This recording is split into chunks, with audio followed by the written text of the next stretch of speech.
All right, so today I'm going to be replacing these emergency lights from its fire truck days to some floodlights.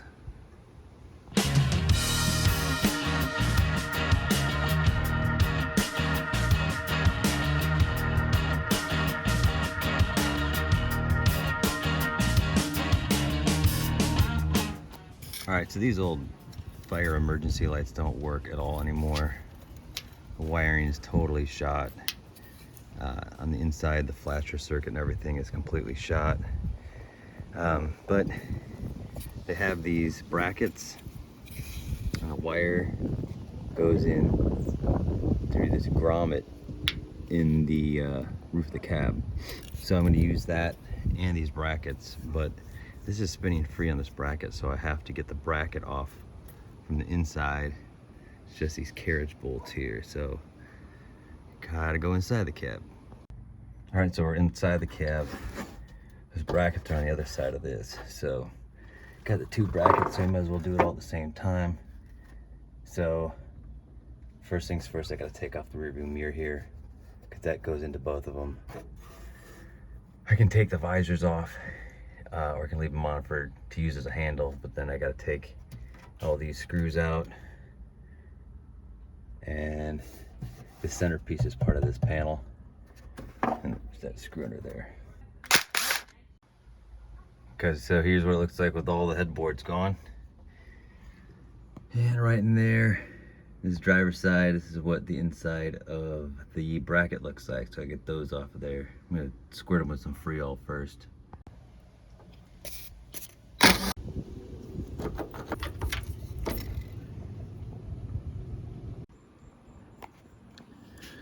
Got these brackets back on here and the new lights.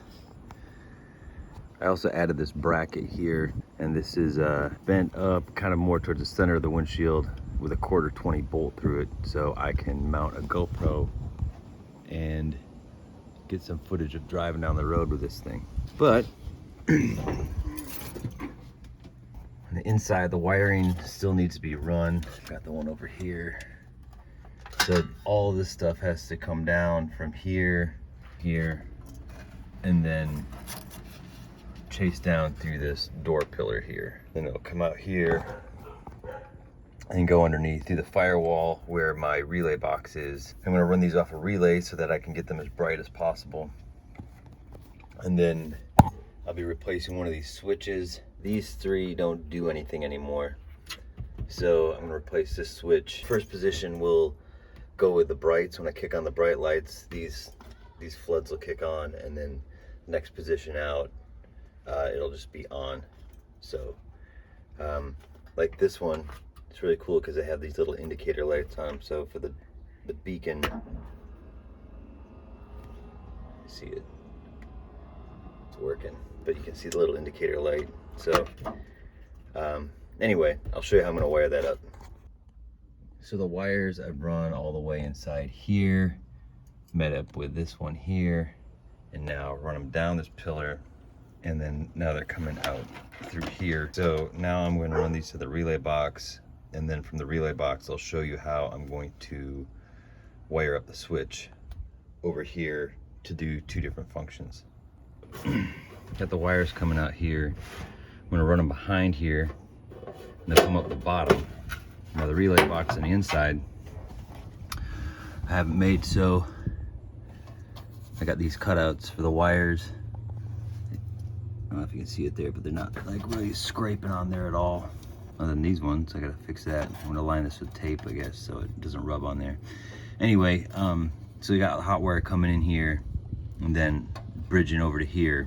If you don't know much about relays, or you're just starting out with electronics and cars, your relays and solenoids, they basically do the same thing, which is they kind of carry the heavy lifting for the switches. A switch can't handle as much power as a relay or a solenoid, so basically it's like handing off a hot potato. What you do is you have triggers on a relay, and that's what the switch sends power to, and you don't need much amperage to flip one of these things. You just need basically 12 volts. So I got a power bus in here, These are my high beams, these are my low beams. This is the beacon. And this one over here, I actually use this one to shortcut my ballast resistor so that when I hit the starter, that position on the key sends power to this. It bypasses the ballast resistor. Faster start because I'm getting a hotter spark. So anyway, this one and this one are open.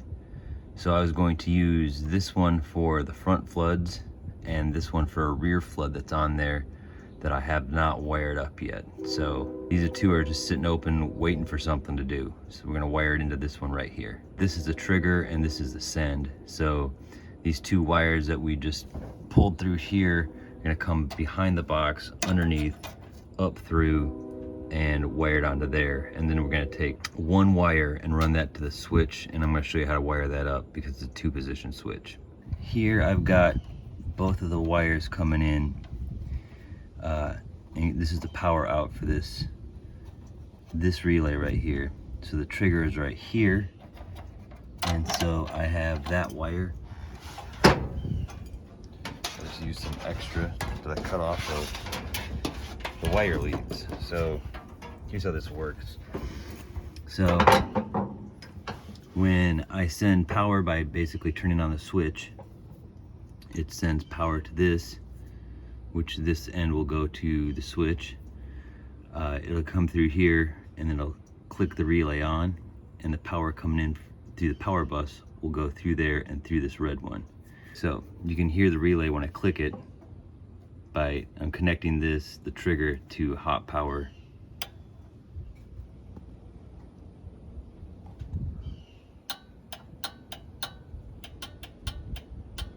So that works. Now, if you wanted to do this where no matter when you turned on the high beams, this came on, you could actually just run either from the power feed or the trigger from the high beams and just wire it straight to this trigger. But I want to have the option to turn them off and just turn them on individually by themselves, because I kind of like the challenge of figuring out how to just have all these options. Keeps my brain busy. So also, before we get in the cab and I show you the switch, just want to point out here, I put tape down for these edges, these metal edges, so they don't start rubbing on wires. The tape I used for this, instead of using like electrical tape or something like that, I used the linerless splicing tape, the same stuff that if you watched any of the KB window videos, this is what I was using instead of glass setting tape. And it's actually made for electrical applications as an insulator. It's just really thick compared to electrical tape, and it really insulates it. I'm probably gonna wrap some tape around just these wires right here that are really up against it the most, so for ultimate protection. Anyway, let's wire a switch. Okay, so here we are in the cab. This is beacon switch, and I installed a push-pull switch for this one. And it's 2 positions you can see right there. Let's call this 0 position. Call this position number 1 and position number 2. Okay, so position 0 is everything's off.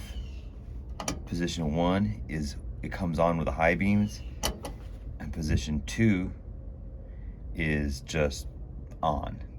So I'll show you how this is wired. All right, so this is the switch back here on the bottom. Here with the switch out, it's easier to see everything. So what we're looking at here is this would conventionally be your power in. You'd have power coming here, and then the switch would send power where it needed to go, where this would be position 1, it would send it out this leg, position number 2, it would send it out this leg. But in this case, when we are trying to run something like floodlights on 2 separate triggers, one being the high beams and the other just being like an on switch, we reverse that about the switch. So what these two become is power ins, and this is always goes to the same location, if that makes sense. So instead of having power in and deciding where it goes between options, it's flipping around and making the options of where the power comes from to turn on the same thing. So this comes from the high beams. This comes from the trigger on the high beams off the relay box, and this comes from I had it connected just to the hot wire for the beacon. So that's a pretty short little distance. And then this goes to the indicator light here, and then that one goes off to the relay box. So you had position 0, position 1, then it comes on with the high beams, and position 2 comes on by itself. So I guess let's see how it works. All right, what do we got here? All right, so here we are. This is a control panel. It's my garage. I've got my yard lights off so you can see how this works. See, there's a beacon works there. All right, so first position is with the high beams. So let's turn on the lights here. So that's the low beams and the high beams. Damn, this is without it. Okay, so I turn off my lights, and let's see here. Leave the parking lights on, and that is without the lights.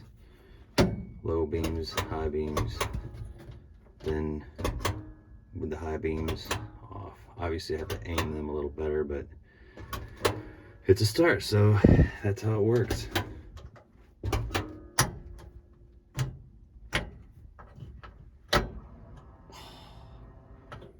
Anyway, one thing checked off the list. I'll see you in the next video.